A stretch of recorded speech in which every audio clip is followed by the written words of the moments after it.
एक ऐसा सिंगर जिसने बचपन में ही अपनी मासूम आवाज से लोगों को दीवाना बना दिया था। छोटी सी उम्र में ही इन्होंने चित्रहार जैसे सीरियल की होस्टिंग की थी और फिल्म जब प्यार किसी से होता है और परदेश फिल्म में एक्टिंग भी की थी। बचपन में ही इन्हें एक्टिंग के साथ साथ गाने में भी महारत हासिल हो गई थी। साथ ही इन्हें सफल बाल कलाकार के रूप में देखा जाने लगा था। फिर आखिर ऐसा क्या हो गया कि बार बार ये ट्रैक से उतर गए और अपने पिता की तरह ना तो एक सफल गायक बन पाए ना एक अच्छे इंसान। कभी इन्होंने एयरपोर्ट के अधिकारी को चड्डी उतारने की धमकी दे डाली थी तो कभी अपने फैन के मोबाइल को उठाकर फेंक दिया था। सुर्खियां तब और बनी जब यह ऑटो रिक्शा को टक्कर मार के जेल के सलाखों के पीछे चले गए। आज की वीडियो में हम बात करेंगे शराब पीकर लड़की छेड़ने से लेकर के टीवी शो में भाग लेने वाले पर्सन के इंसल्ट करने तक की। इस वीडियो में हम ये भी बात करेंगे किस तरह इन्होंने अपने पिता को मायूस किया और उनकी उम्मीदों पर खरे नहीं उतरे। इन्होंने सिंगिंग के साथ होस्टिंग, डायरेक्शन और एक्टिंग सभी फील्डों में अपनी किस्मत आजमाई, लेकिन अपने गुस्सैल रवैये की वजह से ये बार बार नाकामयाब होते रहे। आप समझ गए होंगे ना मैं किसकी बात कर रही हूँ। जी हाँ, उदित नारायण के बेटे आदित्य नारायण की। कई बार आदित्य फ्रस्ट्रेशन और एंगर इश्यूज के कारण घिरते हुए नजर आए हैं। ऐसी ही एक घटना साल 2024 की शुरुआत में हुई थी, जब छत्तीसगढ़ के भिलाई में एक कॉलेज कॉन्सेंट में इनका गुस्सा चरम पे पहुंच गया था। कॉलेज कंसेंट का एक वीडियो वायरल होता है जिसमें आदित्य एक फैन का मोबाइल छीन के फेंकते हैं और माइक से हमला करते हुए नजर आते हैं। ये वीडियो बहुत ही ज़्यादा वायरल हो गया था।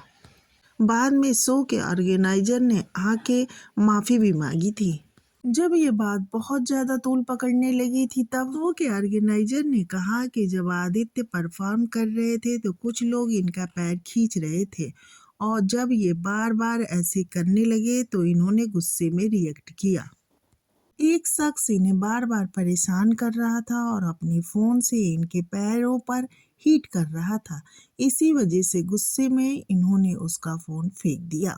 लेकिन क्या आदित्य का ये तरीका सही था? अगर बार बार उन्हें परेशान किया जा रहा था इस तरह से तो वो शो के ऑर्गेनाइजर से या सिक्योरिटी से बोल सकते थे, लेकिन आदित्य ने ऐसा कुछ भी नहीं किया। उन्होंने माइक से फेंका और फोन खींच के उस लड़के का भीड़ में फेंक दिया। सोचिए, अगर चोट लग जाती तो, अगर पुलिस कंप्लेन हो जाती तो। ये वही लोग हैं जो इन मामूली आर्टिस्ट को स्टार बना देते हैं। यही कारण है कि जब कोई स्टार अपने फैंस के साथ बदतमीजी करने लगते हैं तो उससे लाखों फैंस का दिल टूट जाता है। सबसे बड़ी बात है कि इस घटना के बाद से ना तो आदित्य नारायण ने कोई माफी मांगी और ना तो कोई बात ही किया। ये भी बताते चलें कि उस लड़के का नाम लोकेट राजवंशी था और वहीं भिलाई से वो बीएससी का स्टूडेंट था। वो अपने फैंस के साथ शो का कॉन्सेंट देखने आया था। इस घटना के बाद उसने क्या कहा ये भी आप सुन लीजिए। मैंने उन्हें कभी नहीं छुआ, ना ही उनके पैरों पे टैप किया। आप वीडियो में देख सकते हैं। मैं उनके साथ हुए मिसबिहेव को लेकर पुलिस कंप्लेन इसलिए नहीं कर रहा हूँ क्योंकि मैं डरा हुआ हूँ। जबकि इस बात पे कई फैंस का ये भी कहना था कि अगर स्टार को दूरी बनानी है तो इस तरह से वो स्टेज पे परफॉर्म करे कि फैंस दूर ही रहे। ये कंसेंट जहाँ हो रहा था वो स्टेज काफ़ी छोटा था, लेकिन उन्हें इसके लिए शो के ऑर्गेनाइजर से बात करनी चाहिए थी। इसका गुस्सा फैंस पे नहीं उतारना चाहिए था। उन्होंने एक बार तो ये नहीं सोचा होगा कि उस लड़के को दोबारा फ़ोन खरीदने की कितनी दिक्कत आई होगी। बस फ़ोन पटक के तोड़ दिया। इनका यह व्यवहार पहली बार नहीं है, ये पहले भी ऐसा व्यवहार दिखा चुके हैं। 2017 में रायपुर एयरपोर्ट पे भी इन्होंने बदतमीजी की थी। इन्होंने इंडिगो स्टाफ से बदतमीजी की थी।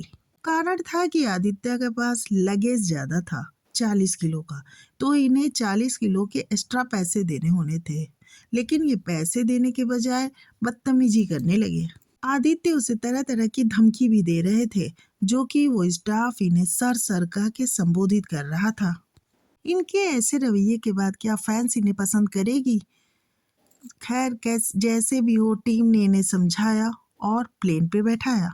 ये घटना शांत तो हो गई लेकिन सोशल प्लेटफॉर्म पे आ गया और इन्हें जमकर ट्रोल किया गया था। एक और घटना है जिससे आदित्य चर्चाओं में आ गए थे।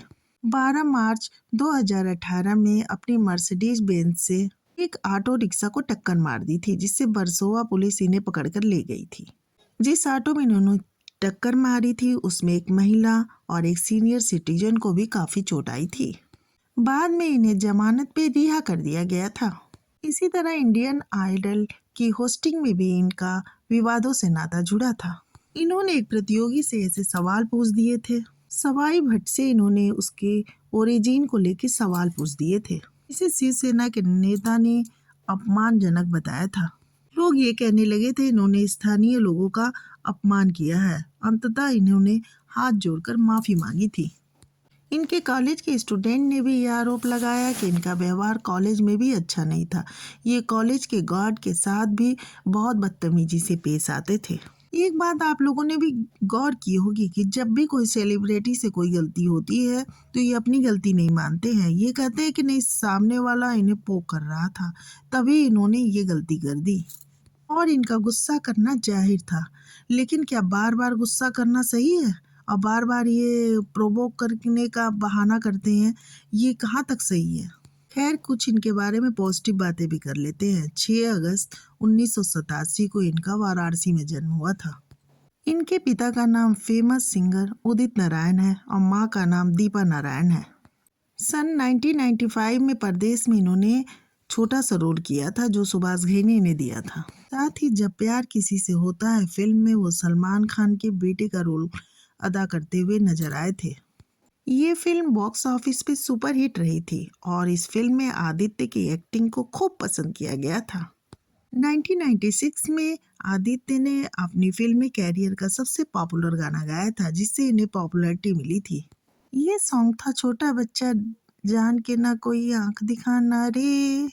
फिल्म मासूम का ये सॉन्ग इतना ज़्यादा पॉपुलर बन गया था कि बच्चों के बीच ये सॉन्ग गाते अक्सर सब बच्चों को देखा जाता था।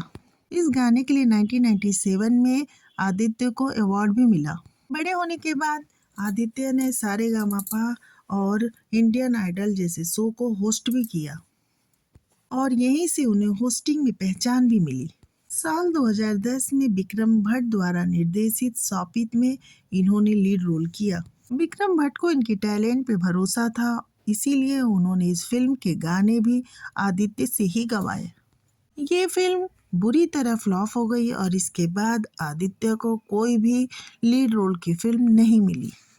साल 2014 में आदित्य ने एक बैंड बनाया लेकिन वो भी कामयाब नहीं हो पाया। इन्होंने एक्स फैक्टर शो में भी काम किया। साल 2014 में ही आदित्य ने संजय लीला बंसारी के फिल्म रामलीला में असिस्टेंट डायरेक्टर के तौर पे काम किया था, लेकिन उन्हें इसमें इंटरेस्ट कुछ खास नहीं आया। हाँ, इस फिल्म में गाने का मौका इन्हें जरूर मिला। फिल्म डायरेक्शन से आदित्य ने अपने पैर पीछे खींच लिए और इन्हें टीवी होस्टिंग ही सही लगी और फिर से वो सारेगामापा की होस्टिंग करने लगे थे। आदित्य ने अपने कैरियर में कई तरह के काम किए लेकिन इन्हें कोई भी काम में प्रसिद्धि हासिल नहीं हो सकी और ये स्ट्रगल ही करते रहे। अब बात कर लेते हैं इनकी शादी की। साल 2010 में इन्होंने जो सौपित फिल्म की थी उसी दौरान इनकी मुलाकात श्वेता अग्रवाल से हो गई थी। इन्होंने 10 साल तक डेटिंग की। उसके बाद साल 2020 में इन्होंने शादी की। इनकी शादी में कुछ करीबी लोग ही आए थे क्योंकि उस दौरान कोविड चल रहा था। साल 2022 में इस कपल के घर एक छोटी सी बेटी आई जिसका नाम कृषा नारायण रखा गया। आज ये 37 ईयर्स के हो गए हैं लेकिन आज भी ये अपने पिता के नाम से ही पहचाने जाते हैं या फिर जो कंट्रोवर्सी करते हैं उसके कारण चर्चाओं में आते रहते हैं। तो फ्रेंड्स, आप क्या कहेंगे कि इनके कैरियर में सफलता न मिलने का रीजन इनका फ्रस्ट्रेशन है या घमंड है या इनके पिता द्वारा डाला गया दबाव है या अपने समय में पिता द्वारा किया गया कुछ ऐसा कार्य जिसका कर्म ये भुगत रहे हैं। आपको वीडियो कैसी लगी कमेंट करके ज़रूर बताएं और लाइक और सब्सक्राइब ज़रूर कर दें।